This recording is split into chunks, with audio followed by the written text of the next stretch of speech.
अस्सलाम वालेकुम। मेरा नाम है काशिफ और आप देख रहे हैं स्टोरीज 2.0। जो लोग हमारे इस चैनल को सुनते हैं, हमारी वीडियोस देखते हैं, वो ये बात जान लें कि आप बिल्कुल ठीक जगह पहुंचे हैं, क्योंकि सुल्तान महमूद गजनवी की कहानियां यूट्यूब पर हज़ारों मौजूद हैं।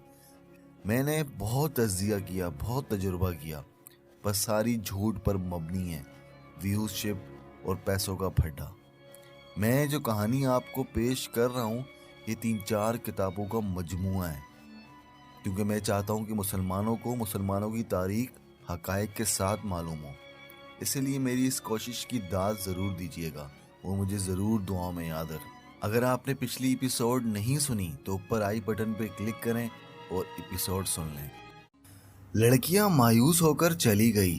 थोड़ी देर बाद 2 आदमी आए। उन्होंने बताया कि वो लड़कियों के बाप हैं। उन्होंने लड़कियों को उस गांव में लाने की वजह बताई जो लड़कियां पहले ही बता चुकी थीं। उन्होंने अपना मसला यूं पेश किया कि वो लड़कियों को ले जाने आए हैं, लेकिन रास्ते में मुसलमान फौजियों का खतरा है। लड़कियां इतनी खूबसूरत हैं कि जिसकी नज़र पड़ गई वो इन्हें उठा ले जाएगा। इस खतरे से बचने के लिए एक ही तरीका है कि बोखरा खान और अलसदगीर इनके साथ चलें और मंजिल पर पहुंचाकर वापस आ जाएं। इन्हें इतना इनाम मिलेगा जो वो अपने तसव्वुर में भी सोच नहीं सकते। बोखरा खान ने कहा, हम तुम्हें मंजिल पर पहुंचा देंगे, लेकिन हमारा इनाम ये लड़कियां होंगी। अगर तुम्हें मंजूर नहीं तो तुम चले जाओ। इन्हीं की खातिर तो मैंने इतना बड़ा खतरा मोल लिया है।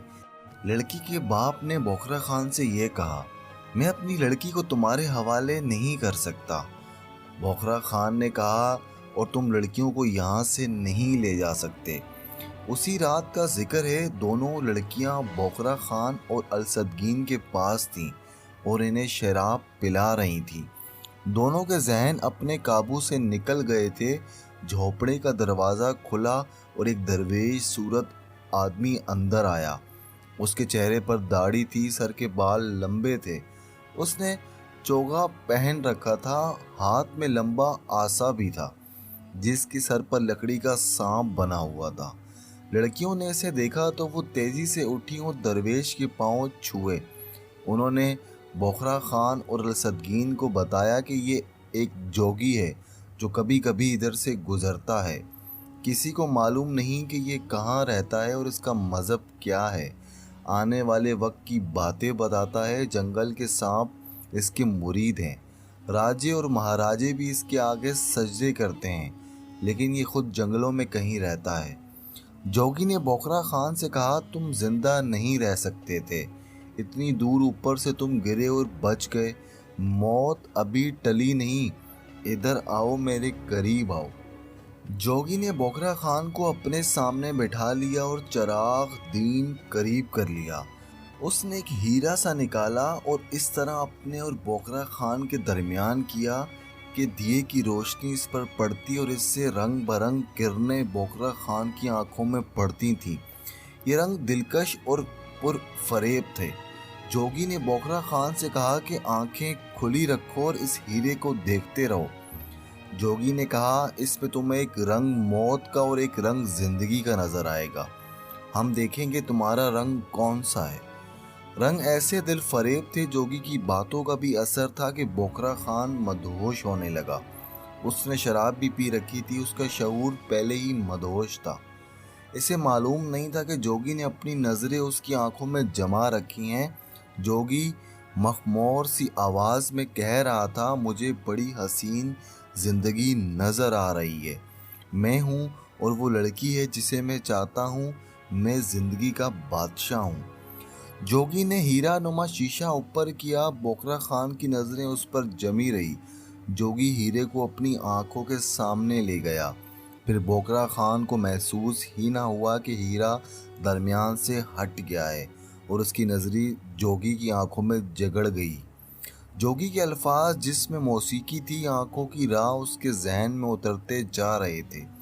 वो हिप्नोटाइज हो चुका था। वो ऐसे लहजे में बोलने लगा जैसे ख्वाब में बोल रहा हो। हाँ, यही जन्नत है। मुझसे ये जन्नत کوئی نہیں چھین سکتا، میں غزنی کا بادشاہ ہوں، میں قتل کر دوں گا، میری تلوار پیاسی ہے۔ بوقرا خان پر جب جادو چلا اس جوگی کا تو بوقرا خان نے یہ الفاظ کہے۔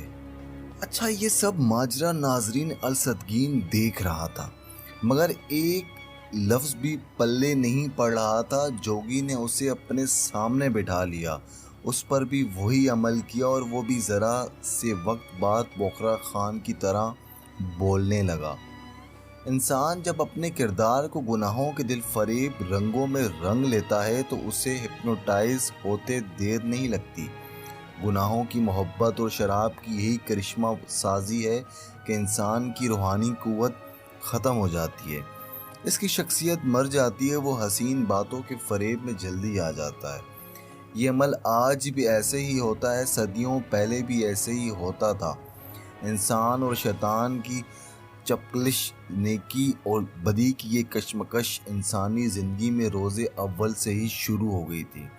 شیطان نے انسان کے آگے سجدہ کرنے سے انکار کر دیا تھا۔ خدا نے انسان سے کہا تھا کہ شیطان کی بات نہ سننا، مگر شیطان نے ایسا طلسماتی حربے استعمال کیے کہ انسان نے شیطان کے آگے سجدے شروع کر دیے۔ اسلام ایک سچا مذہب ہے جس کی بنیاد اخلاقیات پر رکھی گئی ہے۔ مخالف قوتوں نے اسلام کو شکست دینے کے لیے بدی کی قوت استعمال کی۔ بدی میں وہ حس اور کشش پیدا کی جو انسان کی کمزوریوں کی ابھارتی اور روحانی قوت کو کمزور کرتی ہیں۔ اسلام کو آتش پرست اور بت پرست سمجھیں، یہود و ہنود سمجھیں، اور انہوں نے اسلام کی اخلاقی قدروں کو توڑ نکال لیا۔ یہودیوں نے اپنی بیٹیاں استعمال کی، صلیبیوں نے اپنی بیٹیاں استعمال کی، شراب اور زور و زیورات کو ہتھیار کے طور پر استعمال کیا، نشہ آور اشیاء کا سہارا لیا، اور اخلاقیات کا لمبردار اس جال میں آ کر ہتھیار ڈالتے چلے گئے۔ بوقرا خان اور الصدگین کے ذہنوں پر دو بڑی ہی حسین لڑکیوں اور شراب کا پہلے ہی قبضہ ہو چکا تھا۔ روح پر نشہ طاری ہو چکا تھا، جسم پر قبضہ مشکل نہ تھا۔ یہ جو جوگی ان شوبدہ بازوں میں سے تھا جو تاریخ کے ہر دور میں ساری دنیا میں مشہور رہے ہیں۔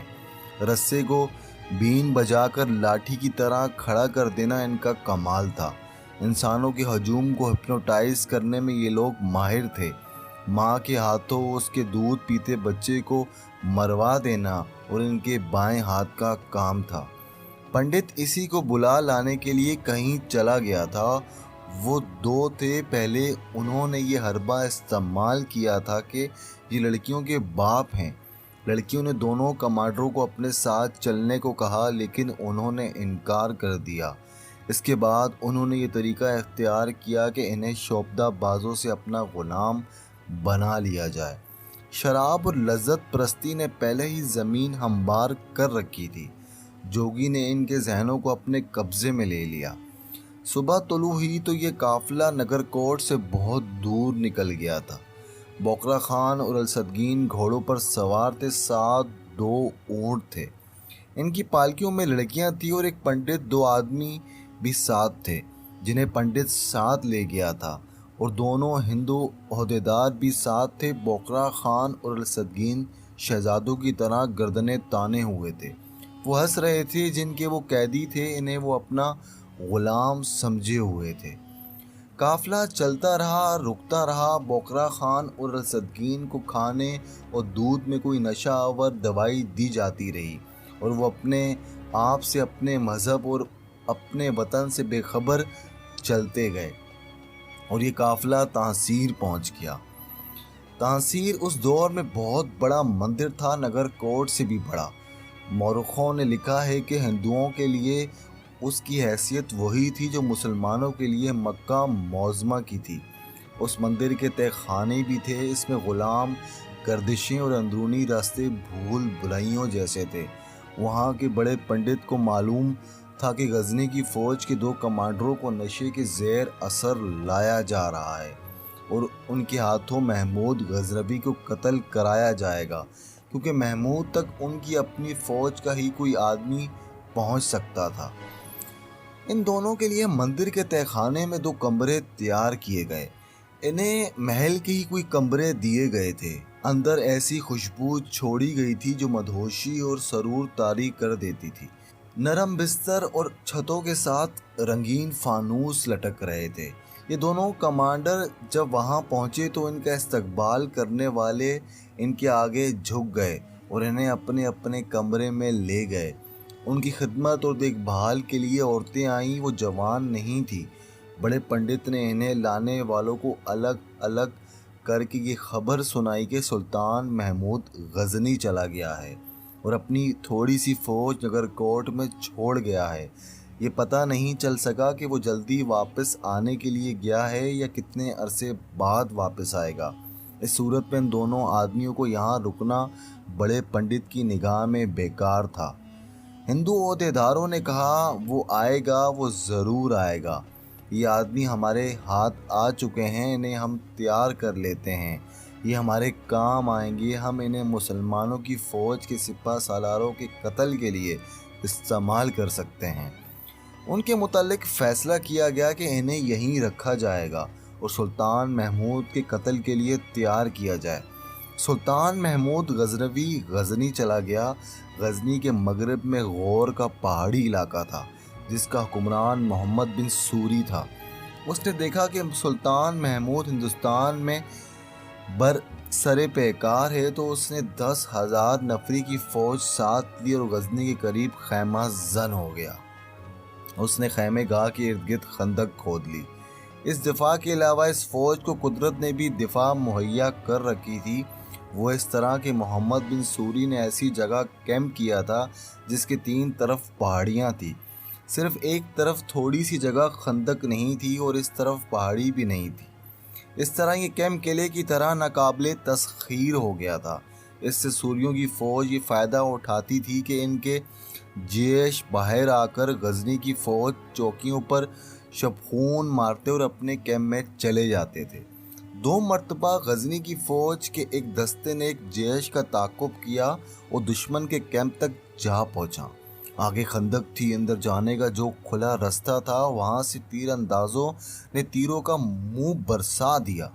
कुछ देर बाद गजनियों ने तीरों का जवाब तीरों से दिया, लेकिन उसका इतना कोई ख़ास फ़ायदा नहीं हुआ क्योंकि खंदक आगे नहीं जाने देती थी। दोबारा ऐसा ही हुआ। गजनी फ़ौज परेशान हो गई। सूरियों के शबखून भरने लगा। वो गजनियों की जंगी ताकत आहिस्ता आहिस्ता कमज़ोर कर रहे थे। मौजू वक्त पर इन्हें गजनी पर हमला करना था। गजनी वालों ने सुल्तान महमूद को खबरदार कर देना मुनासिब समझा। ये ख़तरा भी था कि सुल्तान महमूद के दूसरे मुसलमान दुश्मन सूरियों की मदद के लिए आ सकते थे। सुल्तान महमूद को ये इत्तला उस वक्त मिली जब वो नगर कोट का मासरा किए हुए था।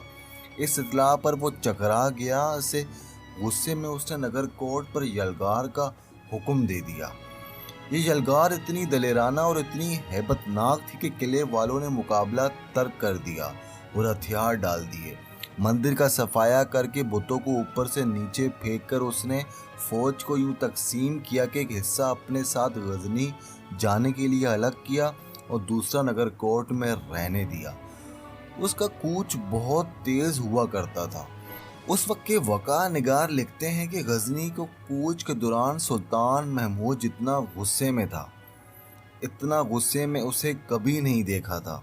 उसे दुश्मन की आवाम को कभी परेशान नहीं किया था। उसकी लड़ाई फौजियों के साथ होती थी।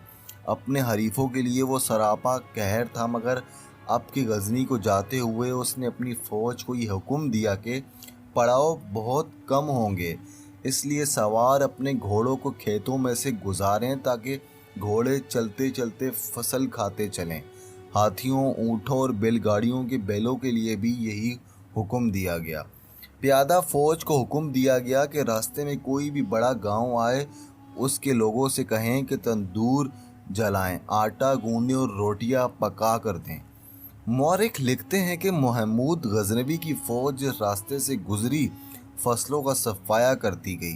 रास्ते में आने वाले देहात में अनाज ना रहा, दूध और मक्खन ना रहा और बाज़ जगहों पर फ़ौज ने मवेशी ज़िबा किए और खा गए। सिर्फ उतबा एक मौरख है जिसे सुल्तान महमूद के इन अहकाम की वजाहत की है। उसने लिखा है कि सुल्तान को सूरियों पर भी गुस्सा था, لیکن زیادہ تر غصہ پنجاب کے راجہ نند پال پر تھا، کیونکہ وہ باج گزار ہوتے ہوئے ہندوستان کی ریاستوں کی فوجیں اکٹھی کر کے انہیں متحدہ کمان میں لے لیتا اور غزنی پر حملے کے منصوبہ نہ رہنے دیتا۔ چنانچہ سلطان محمود نے نندپال کو ڈرانے کے لیے حکم دیا تھا کہ پنجاب میں گزرتے ہوئے اس میں کچھ بھی نہ چھوڑا جائے۔ سوریوں کی توقع کے خلاف سلطان محمود بہت جلدی غزنی پہنچ گیا۔ اس نے اپنا ایلچی محمد بن سوری کے پاس اس پیغام کے ساتھ بھیجا کہ اپنی قوم سے بے وفائی کرنے والوں کا انجام اچھا نہیں ہوا کرتا۔ سلطنت اسلامیہ کو ریاستوں میں تقسیم کر کے حکمران بننے والوں کے نیچے سے تخت ہی نہیں زمین بھی نکل جایا کرتی ہے۔ قوم کو دھوکے میں رکھ کر لوگوں کو قوم سے الگ کرنا اور لڑانا ایسا گناہ ہے جس کی سزا خدا دنیا میں دیتا ہے۔ لوگوں کو دھوکہ دینے کے لیے ہاتھ میں قرآن لے کر تخت پر بیٹھنے والوں کے لیے ان کے اپنے محل جہنم میں اگر اپنی دنیا اور اپنی جنت سنوارنا چاہتے ہو تو میرا ساتھ دو، میرے ساتھ ہندوستان چلو۔ وہاں محمد بن قاسم کی سرزمین بت خانہ بن گئی ہے، آؤ وہاں چل کے مسجدوں کو آباد کرتے ہیں اور انسانوں کو صراط المستقیم دکھاتے ہیں۔ سلطان محمود نے پیغام لکھا کہ میں تمہارے آگے درخواست پیش نہیں کر رہا، ایمان فروشی تمہیں جس انجام تک پہنچائے گی میں تمہیں وہ انجام دکھا رہا ہوں۔ حکمرانی کا نشہ تمہیں اس پستی میں پھینکے گا جہاں تاریخ رہتی دنیا تک تم پر لعنت بھیجتی رہے گی۔ میں تمہیں 2 دنوں کی مہلت دیتا ہوں، میرے پاس آ جانا چاہو تو بھائیوں کی طرح آؤ، یہ پسند نہیں کہ تم اپنی فوج واپس لے جاؤ۔ ایلچی محمد بن سوری کے پاس پہنچا تو اس نے رعونت سے پیغام ایلچی کے ہاتھ سے چھپٹا اور بولا صلح کا پیغام لائے ہو، بٹ اس پر ایلچی خاموش رہا۔ محمد بن سوری نے پیغام پڑھا اور ہنسنے لگا اور بولا کہ تمہارے سلطان نے مجھے بھی انندپال اور بھجی رائے سمجھ لیا ہے، جاؤ اس بدصورت سے کہو کہ محمد بن سوری تمہارے کہنے سے نہیں جائے گا، ہمت ہے تو خود آؤ، ہم جانے کے لیے نہیں آئے۔ اس نے گرج کر کہا جاؤ اور اس غلام بن غلام سے کہو کہ آ جاؤ اور غزنی کی سلطنت تشتری پر رکھ کر لانا۔ سلطان محمود غزنوی کو ان لوگوں سے ایسے ہی جواب کی توقع تھی، غور کہ یہ لوگ جنگجو کم اور لٹیرے زیادہ تھے۔ سلطان محمود غزنوی کے والد سلطان سبکتگین کے دور میں بھی وہ جنگی پیمانے پر غزنی کے علاقے میں لوٹ مار کرتے رہے ہیں۔ اب سلطان محمود انہیں فیصلہ کن شکست دینے کا تہیہ کر چکا تھا۔ یہ پہلی بار تھی کہ سوری 10,000 فوج لے کر آیا اور غزنی کی سرحد کے اندر خیمہ زن ہو گیا تھا۔ سلطان محمود نے اپنے 2 جرنیلوں التن تاش اور ارسلان جاذب سے کہا کہ وہ سوری خاندان کو ہمیشہ کے لیے ختم کرنے کی تیاریاں شروع کر دو۔ سلطان محمود نے بھیس بدلا اور سوریوں کا کیمپ دیکھنے چلا گیا۔ اس نے دل ہی دل میں سوریوں کے دفاعی انتظامات کی تعریف کی اور سوچنے لگا کہ وہ ان کے اسی کیمپ کو ان کا قبرستان کس طرح بنا سکتا ہے، لیکن اسے یہ کام آسان نظر نہیں آتا تھا۔ حضروں کے مقام پر سلطان نے اپنے دستوں کو بالکل اسی طرح کیمپ میں رکھا اور ارد گرد خندق کھدوا دی تھی۔ دشمن کی 30,000 نفری نے کیمپ پر ہلا بولا تھا تو نقصان دشمن کا ہی ہوا تھا۔ سوریوں کا اس قسم کا دفاع دیکھ کر سلطان محمود پریشان ہو گیا۔ واپس آ کر اس نے اپنے سراروں کو تفصیل سے بتایا کہ دشمن خندق کے پیچھے ہیں جہاں سے انہیں نکالنا آسان نہیں ہوگا۔ رات بھر سوچ بچار ہوتی رہی اور رات کو ہی سلطان محمود نے فوج کو پیش قدمی کا حکم دے دیا۔ فوج کو دشمن کے کیمپ سے کچھ دور تیاری کی حالت میں رکنے کو کہا۔ صبح سلطان خود بھی روانہ ہو گیا اور جاتے ہی اس نے حملے کا حکم دے دیا۔ سوری تیر اندازوں نے غزنی کی فوج کو قریب نہ آنے دیا۔ سلطان محمود نے اس جگہ پر حلہ بولنے کا حکم دیا جہاں خندق نہیں تھی۔ یہ کیمپ کے اندر باہر آنے جانے کا فراغ راستہ تھا، مگر سوریوں نے باہر آ کر آمنے سامنے کا مارکا ایسے قہر سے لڑا کہ غزنیوں کے پاؤں اکھڑنے لگے۔ ناظرین، کیا ہوا آگے؟ کیا سوری شکست دے پائیں گے غزنی کی فوج کو؟ یہ سب کچھ جاننے کے لیے ہماری اگلی ایپیسوڈ کا ضرور انتظار کرنا۔ جو شخص ہماری تمام एपिसोड सुनता है। मैं जानता हूँ कि हमारी एडिटिंग में कोई अच्छी एडिटिंग नहीं होती, इसके बावजूद भी आप हमारी सुनते हैं वीडियोस। आपका बहुत बहुत शुक्रिया। अल्लाह ताला आपको खुश रखे, अपनी हिफ्ज़-ओ-अमान में रखे, मुसलमानों का बोझ बाला हो।